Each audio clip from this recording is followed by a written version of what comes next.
Every billion-dollar empire begins with a single idea, and Phil Knight's began inside a small college dorm room. He wasn't writing a business plan. He was challenging an entire industry. At the time, German brands ruled the running shoe market, and almost no one believed that could ever change. But sometimes, the biggest revolutions begin with one person refusing to accept reality. His answer wasn't in America. It was waiting thousands of miles away in Japan. So he carefully wrote the letter that could open a door no one else was willing to knock on. Then, with nothing but hope, he dropped it into the mailbox and waited. Inside that simple envelope wasn't just a business proposal. It was the first step toward creating Nike. Sometimes, the biggest opportunities begin with the biggest risk. He looked confident on the outside, but inside he was terrified. Sitting across from Japanese executives, he made a bold claim. He introduced himself as the founder of a company that didn't even exist yet. Somehow, they believed him. Instead of walking away empty-handed, he left with his first shipment of shoes. Those boxes carried more than sneakers.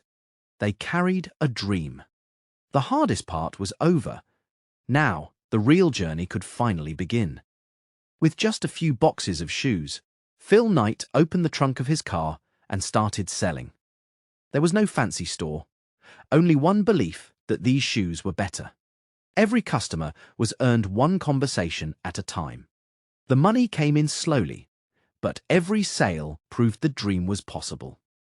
Day after day, he drove from one track to another, chasing the next customer. Some days, the numbers barely worked. The trunk was empty by sunset, and that was the best feeling in the world. It all began with just a $50 loan from his father, a small amount that helped launch one of history's biggest brands. While Phil was selling shoes, Bill Bauman was obsessed with making them better. He believed every ounce of weight mattered, even if it meant destroying his own kitchen. When Phil saw the experiment, he realized innovation could become their greatest advantage. The waffle iron created a pattern unlike anything runners had ever worn. Together, they transformed an ordinary breakfast appliance into a revolutionary idea. The first prototype wasn't beautiful, but it worked. The only thing left was to test it. One simple experiment inside a kitchen would eventually change the future of running forever. As sales increased, so did the bills. The company was growing, but the bank account was almost empty. Every shipment had to be paid for before the next sale could happen. The bank wasn't interested in dreams, only numbers. One rejected loan could have ended everything. Every deadline felt like a ticking clock. Some nights, Phil spent more time fighting for cash than selling shoes. Nike didn't survive because money was easy. It survived because Phil refused to quit. A great company needs more than a product. It needs an identity. One simple curved line immediately caught his attention. The designer was paid just $35 for what would become one of the world's most recognizable logos. The logo was ready, but the company still needed a name. Then one word stood out: Nike. Named after the Greek goddess of victory, the brand finally had its identity. The swoosh was stitched onto the first pair of shoes. From that moment on, Nike was no longer just another shoe company. Success brought a new problem. The partnership with Onitsuka was falling apart. The company that helped launch his dream was now becoming his biggest obstacle. Lawyers replaced handshakes, and trust disappeared. Everything he had built was suddenly at risk. Instead of giving up, he built his own future. For the first time, every shipment carried only one name. Nike was finally standing on its own.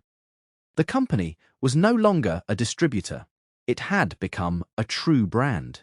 With the legal battle behind them, Nike focused on one thing: innovation. a tiny pocket of air, had the potential to change running forever. Engineers tested every idea, searching for the perfect shoe. Every second mattered, because every improvement could create a faster athlete. Once the design was ready, production began immediately. Athletes quickly noticed the difference. Innovation wasn't just creating better shoes, it was building customer trust. The investment in technology was finally paying off. After years of risk, Nike was finally ready for Wall Street. The company that once sold shoes from a car trunk was now becoming a public company. Employees gathered together, knowing they had helped build something extraordinary. The headlines were everywhere. Nike had officially arrived. The new investment fueled even bigger ambitions. The small office that started it all was now history. The team kept growing, but the mission remained the same. This wasn't the finish line, it was the beginning of a global empire. Then came the biggest gamble in Nike's history, betting everything on one young basketball player. Many believed the deal was far too expensive and far too risky. Phil signed the contract anyway, trusting his instincts over everyone's doubts. Nike designed a bold new shoe, unlike anything basketball had ever seen. When Michael Jordan stepped onto the court, everything changed. The NBA tried to ban the shoes, but the controversy became the greatest advertisement Nike could have asked for. People lined up for hours, desperate to own a pair. One bold decision transformed Nike from a successful company into a global phenomenon. Nike was no longer an American company. It was becoming a global brand. New stores opened across continent after continent. From Tokyo to London to New York, the swoosh was everywhere. Millions of shoes crossed oceans every year, reaching athletes around the world. What began with one car trunk had grown into factories producing millions of pairs. The dream that once seemed impossible had become one of the world's largest sports companies.